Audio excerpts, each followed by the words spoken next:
Welcome to Sports Nut Central. We're nuts about sports. What's up? How's everybody doing? This is Episode 4 of Sports Nut Central. I hope you're staying safe, of course. A lot of things have been changing in the past couple of weeks with the government lifting some bans on restrictions. We're finally being able to get out and about a little bit. Maybe you got around to golfing, as that's pretty much the only sport you can play. Whatever you're doing, I hope you're staying safe. I hope your family's safe. And before you know it, we'll get through this, and COVID will be behind us. But for now, we'll dig in Episode 4, and today it's just me, going solo, Spencer Tangway. I'll be able to catch up with Troy Holowchuk, a local young netminder in the game of box lacrosse, our national sport here in the summertime. Troy, just 20 years old from the region here. He's played at so many levels, played Junior B, played minor lacrosse, went up to Junior A with the Athletics, spent time in Six Nations for one of the most prestigious Junior A clubs, the Six Nations Arrows, and is recently drafted to the Toronto Rock of the National Lacrosse League. We'll also get to hear from a local teacher, Matt Vinc, gym teacher, of course, at Dennis Morris High School, but at night, he switches from gym teacher to National Lacrosse League pro goaltender. So many wins, so many titles, so many championships for Matt Vinc under his belt. We'll get to catch up with him here. So many great stories. And we'll get to talk to both these goaltenders on what it takes to go from a minor lacrosse goalie, minor lacrosse athlete, to a professional athlete. So Matt, Troy, welcome to the show. And Matt, obviously it's a really tough time right now. You have your kids, your wife at home. How have you been doing and how have you been staying safe during these really tough times with COVID here? Yeah, it's been definitely challenging, myself included, the family, and, I'm a teacher as well. So, finding different ways in order to kind of used to the new normal, and looking forward to things getting back on track. And missing sports is, one of the biggest parts for me, especially as a teacher and high school coach. So it's been challenging, but looking forward to, maybe things starting to change and get back on track. Now, Troy, obviously you're younger, only 20 years old. You're studying right now, University of Waterloo, obviously as a student, but as an athlete, not being able to play, staying at home and not being out on the floor. Yeah, I mean, it's definitely tough. I mean, there's nothing I'd rather do more than to get right back on the floor where we were, but, keeping busy with studying and, trying to be outside as much as I can and taking the nice weather we're having in place of, sports, but not quite doing the job, but it's helping a little bit. Local sports, huge here in the region, and we try to cover them as much as possible. Both goalies here, Matt and Troy, both drafted. Matt, take me back to when you were drafted to San Jose and the start of your National Lacrosse League career. You know what? It was challenging. I think think about now, Troy's experience is probably pretty similar. Coming out from St. Catharines, you're used to playing and you're trying to, get some minutes. And I went into a situation where they had Anthony Cosmo. I think he was reigning goaltender of the year, and Brandon Miller, who is still currently in the NLL. And both guys were starters on Team Canada at some point. And I come in there trying to get used to the bigger nets, different size equipment, all those different things. And obviously everybody can score. So I was challenging. I went from, winning the Minto Cup and doing all those things in junior. I think it was a good experience for myself coming out of junior. I don't know if I was ready to do, what somebody like Christian Del Bianco did and step in right away and play big minutes. And I think it allowed me the opportunity to grow and become a better goaltender because I was able to watch, how they prepared. Troy, just your draft year last year, of course, when you got selected by Toronto, that moment alone, what's it like being selected into the National Lacrosse League? It's the moment you dream about. It's just as surreal as you think it's going to be. I mean, it's one thing to talk to GMs and to, see where you're looking come draft time. But I mean, to hear your name, I was watching it here from Waterloo on the live stream with all, friends and family around. So it was an unforgettable moment. It was really something special. And to be drafted to a local team, Toronto Rock, I mean, I couldn't have asked for anything better. Matt, you mentioned the Minto Cup, of course, and for those who didn't know, the Minto Cup was slated to be hosted by the St. Catharines Athletics in the Garden City this year. The Minto Cup, one of those championships that's obviously a prestigious cup to win and one of the toughest to win. But Matt, if you had to pick between the man or in the NLL, the Presidents, what's your go-to to say what's the toughest to win? I think growing up in St. Catharines, I had the opportunity to see teams win in the early 90s. And as a young kid, that kind of got me into the game. You have that passion to win, with some of your childhood friends. And you only have 5 years to win a Minto Cup, which makes it a lot different, than a Man Cup, which I was fortunate enough to win, like year 13 and playing in the senior league. So it's very challenging. And it's one of the things where you can do in your backyard. Like I was, driving down the road and playing in front of 4,000 people at Jack Aycliffe Arena. And it's one of those things where, I still get goosebumps thinking about those memories and playing with a lot of the close friends and even running into people. I think it made a big impact on the community, and it's something that I'll never forget. Does playing in the summertime help you adapt to playing in the wintertime and vice versa? Or is there a little bit of a time where you need to obviously rest and step away from the game? I had never really done that. So it's kind of interesting to think that way, but I'm so used to playing something in the winter and playing something in the summer. That's how I grew up playing hockey and lacrosse. And I think it would be different for myself not to do that. Now with, wife and 2 kids, it makes it a little bit more challenging, especially since I play in Peterborough. But again, playing and winning, and you have a short window to do that, and you get tired. You need a couple, weeks rest, whatever it is. But it keeps you mentally sharp and it keeps you ready to go when the NLL season rolls around. Troy, you listen to these thoughts. You listen from one of the greatest, of course, in Matt Vinc. When you were growing up watching lacrosse, and you go to the Bandits game, the Rock game, did you ever think that would be you one day, standing in one of those nets? I mean, I always hoped it, but I never really thought it was something that would happen. But now that I'm in, I'm just trying to make the most of it, trying not to take it for granted. I mean, it has been taken away from us momentarily in my first year in the league. So, I mean, it's definitely a humbling experience to be part of. And, we just hope that we can get back soon.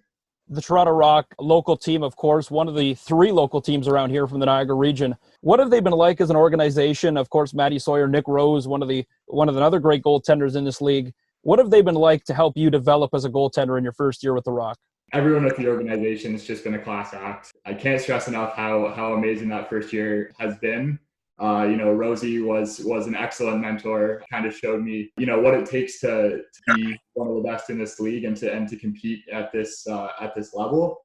And, Riley Hutchcraft too, a younger guy in the league, kind of showed me the ropes and showed me, how to, compete in practice and how to really, give it your all every time you're on the floor.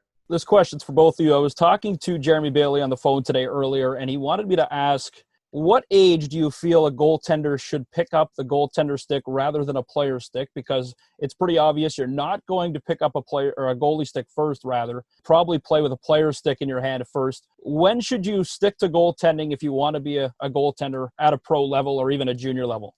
It's challenging because it's, I think a lot of times goalies, like, I don't know, what a lot of other people said, but for the most part, you hear about goalies just being stuck in net. I was a hockey goalie, and they're like, oh, why don't you try lacrosse? And then all of a sudden, I'm a lacrosse goalie. And I feel like a lot of the times people just kind of assume that position. And, I think they do a good job in the minors. They try to let everybody play a couple. Everybody's got to have a chance to play goal, and there isn't one set goalie. And, because it is challenging, especially, guys start to get to Bantam and they can really start shooting the ball. And I feel like that's kind of that time where, it's a make or break moment for a goaltender if they're going to stick with the game, if they can take the shot off the thumb or all those different spots where people tend to get hit. So I think it's generally around Bantam midget. You kind of got to be, all in. Yeah, I'd agree with that. I mean, I probably started younger than a lot of goalies. I started playing strictly goalie when I was like 5 years old. My second season ever playing lacrosse. I really liked the position. But yeah, I agree. I think once the shots start getting harder, if you're willing to stick with it and willing to, take a stinger every now and then, I think that's the type of goalie that sticks around. Just talk about the goalie unionship almost, because lacrosse, of course, it's one of those sports. It's such a small community where everyone knows each other, And you look at the summer league ball and you look at the winter league ball, players are almost mixed up on different teams. And then you switch seasons and now you're with these players. How do the goalies stick together, and what are the relationships like on and off the floor between goalies? It's amazing because people joke about the goalie union, but it's a real thing. And I think a lot of the times, like you see guys, in the summertime, or you see guys walking out of the restroom. Like it's one of the things where, even when you're watching a guy have a tough night, you feel for the guy, because you've been in those situations and the type of work that's going on. And, for the most part, all the goalies that I've run into are great guys. I've had some great teammates. You rely on those guys, you bounce ideas off them. And, where a lot of us are pretty similar. And it's also funny because, I also remember, hearing about Troy as he was playing in minor lacrosse. So it's one of those things where you kind of, you hear names and you remember people, and it's great to see people grow in the game. And it's also one of the things where you're looking forward to passing on in the torch, and hopefully that type of goalie tradition and union continues. Troy, St. Catharines resident, of course, and St. Catharines minor lacrosse goalie growing up, and you always had a great team in front of you. You always had great success. And then you go to the Spartans, of course, and you play in probably one of the worst, I guess, but maybe historic arenas in Ontario, in the Marin Lions Arena. But then you go up to Junior A, you play with the Athletics, and then you get to go to the Arrows where you have a real chance to shine. Take me through that process where you left St. Catharines for the first time to go to Six Nations. Yeah, I mean, it was definitely an interesting experience. Growing up in the minors, the biggest rival is Six Nations. And so, putting on that Arrows jersey for the first time was definitely felt a little weird. But I mean, that organization's been fantastic. I've gotten, to start there and to, have an amazing team in front of me. We underperformed, I think, a little bit in my first year there, but we were gearing up for a real run this year, and it's too bad that we can't make the run right now. But I mean, players are hopefully sticking around, and we'll be ready to run come when the time comes. It's weird this summer without lacrosse. How are you kind of dealing with this, considering this is one of your junior years of eligibility without playing any lacrosse at all? Trying to do as much, lacrosse related stuff as I can. I'm keeping my stick in my hands, trying to play a little wall ball here and there. But yeah, I mean, this is the first summer that I can remember that I'm not, going to the arena 4 or 5 times a week. And so, it is a void, but, I'm just trying to stay positive and trying to, make lacrosse still a big part of my life as much as I can. Matt, I was watching an interview you did with the NLL, I think it was a year back now or so, when you were talking about your transition from Rochester to Buffalo, and you were coming home, of course, closer to St. Catharines and your hometown Buffalo Bandits. What was it like when you stepped on the floor for the first time, throwing on the Bandits jersey, knowing you were a Bandit now? It's totally different. It's one of the things where, growing up, you want to be in that position. You want to play in front of that crowd.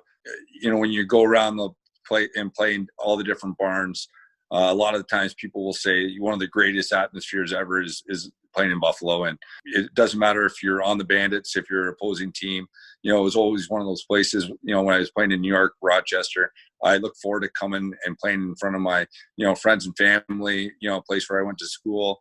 And then having that opportunity, it's electric. It's great, especially when your team's winning and you're successful, obviously. But it's just one of those things where Billy D. Smith saying to me, you need to experience playing in front of a home crowd like that. And I never had that opportunity in New York. We had a little bit of that in Rochester because we had such a great fan base, but it's different when it's 18,000 people and it's like a party atmosphere, and it's, everybody's going crazy. And it's one of those things where, I wish everybody has that opportunity to play in front of. You've been around the league and you've experienced so many different situations, of course, winning championships, losing championships. Are you at a stage in your career now where it's almost humbling to be a part of championships? Like example, last year when you were playing against Calgary and you see Del Bianco at the other end, a young netminder, absolutely stand on his head. Is it humbling to see him win a national championship knowing what it was like to win your first? Yeah, it's crazy. He's so young, and he's able to do the things he is. And the great part about this game is that we have a lot of players that are coming in and playing in big stage and being able to do the things that he was able to do is truly amazing. And obviously, the older you get, you hate losing, and that's why you're trying to be in that position, because you want to win. And I think it fires you up even more now with even the league being out. I think all the guys are in the same position. They just want to get back, and it's going to be an interesting league, I think, once you get back to it, because so many people haven't had the opportunity to play lacrosse. I think sometimes some guys are playing in pro field, they're playing summer bucks, and then they're playing in the NLL, and sometimes you do get a little bit of mental fatigue. And it's going to be interesting to see how guys are coming into camp, what type of shape people are in when they're having the opportunity to work out and train and be ready to go and fired up to be part of an NLL season in 2021.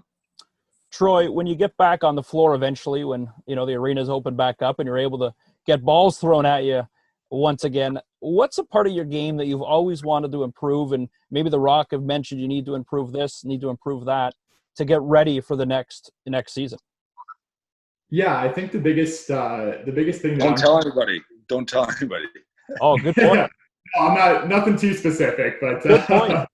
I think one thing I've always tried to improve is how I transition the ball, how I'm moving the ball up the floor. And so I've seen goalies do it, like Matt and Christian Del Bianco. Nick Rose is one that I try to model when I'm transitioning. And so I think transitioning the ball up the floor, because the NLL is such a faster paced game than you look at the junior game. And so the more practice I get with that, the better I think I'm going to be. Matt, obviously there was a story done on you when you played against Luttrell, of course, when you coached him, and he was a student of yours at Dennis Morris. Is it really humbling when you have a student come up to you that may not have known much about lacrosse, or they've had interest in it but they want to know more? Yeah, I think it's, being at a school like Dennis Morris, I've had a lot of opportunities to coach players that went on and now been part of this league. Luttrell being one of the the elite ones, and it's a great opportunity to try to see guys grow and get to that level. A St. Catharines fan, I want the people in St. Catharines to do well. I bleed double blue, so I want the people in St. Catharines. I have that little bit of that pride when guys are doing well and they're looking to improve, because I feel like that's where a lot of my strengths were, is that I wanted to get better. And so if they're picking my brain, they're trying to get better, they're trying to get workouts in, it's great, because I want to see that heavy lacrosse continue to come from St. Catharines and be part of that NLL, because we are such a hotbed. Yeah, double blue, obviously, it's known around Ontario, it's known around Canada, it's known around lacrosse, of course, the athletics of one of those hotbeds of lacrosse. And there's so many hotbeds that have produced so many great players. And Troy, you've been a part of two now, with Matt being a part of many, of course, in Peterborough as well. But Troy, what's your favorite memory of minor lacrosse as a double blue athletic? Yeah, I think with St. Catharines, I got to take it back to when we won the Bantam provincials back. I think it was 2015. It would have been first time that a St. Catharines team had won a provincial championship in a while. That group was so special. I mean, it was the group that we grew up playing with, and we pushed them in Pee Wee and came up a little short. But Bantam was our year, and we had an amazing team that a lot of the guys on that team are still playing, still doing great things, most of them playing for St. Catharines Junior A's. I mean, I look back at that memory, and it was just such a tight-knit team, and we did some pretty special things that year, and were able to seal the deal. Matt, you mentioned, of course, you played hockey. You come from a family of goalies. You hear a lot of players that leave lacrosse to try to go pursue the dream of hockey. We don't hear many that leave hockey to go pursue lacrosse, and you want to try to change that, of course, to pursue this great sport. What did hockey, even playing local junior B hockey, help you in the sport of lacrosse? Well, I think it's just that mindset, that opportunity. I think, I was a first year, goaltender, and we had Matt Royk, he ended up playing the NLL, and we were a young team. So our head coach they wanted to see if I was going to be able to perform in big games. And they watched me play hockey. I didn't even know that at the time, but they watched, my game and playing in the playoffs and seeing if I can carry a team or handle a playoff load. And, that gave me the opportunity to become a starter. And who knows where I would have been if junior A coach at the time, Don Smith, wasn't watching me play hockey. So I think it gives you that a little bit of that experience playing in big games. It also, that team camaraderie and preparing for game. It's all very much interchangeable, and I think that gave me the opportunity to hopefully grow as a goaltender and have a good career like I've had so far. Mentally, goaltending is one of those positions where it's probably one of the toughest to deal with. How do you deal with it, Matt, in big games, big situations, or even just a regular game where you feel it's a night in, night out situation? How do you prepare to play in any sort of game as a goaltender? There's a lot behind the scenes that goes on that I think a lot of fans might not know. Studying film, workouts, shots in practice, knowing a lot of players' tendencies. A lot of talk with your coaching and trying to put yourself into a good spot mentally. I like to picture and hopefully be successful in the net. And, by watching all those different things off the floor, allows you to hopefully go in there feeling confident, in the right mindset. You're going to be able to hopefully stop the ball in a big moment. Troy, it's so early in your career, I guess, but obviously lacrosse is not one of those sports yet where it's a full-time, you're making millions of dollars. With Matt, of course, still a teacher at Dennis Morris. You're still a student at the University of Waterloo. Off the floor, where do you want this world to take you, and where do you want to end up?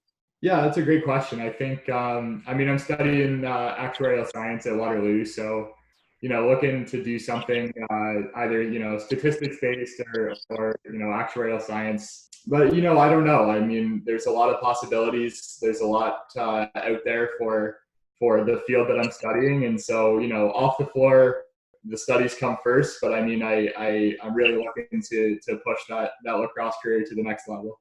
I'll wrap this up here, Matt, with a quick question for you that it may seem that has a lot of layers to it, but as you almost come, to the close of your career and Troy begins his career, where do you see the National Lacrosse League growing in the next 5 to 10 years? I'm really jealous of a guy like Troy who's able to hopefully, jump in the time when the NLL is growing and going in the right direction. Hopefully I'm a coach at that time, and you're so anxious to see, what cities are going to come in and where it's going to be in 5-10 years. And hopefully, again, like I said, I'm going to be a part of it, but just wearing a different hat. And Troy, you're just at the beginning of your career. What's the thing you're really looking forward to as you finally get to take the net for the first time and maybe a home opener, and you get to experience what maybe some of the things Matt Vinc experienced in the National Lacrosse League?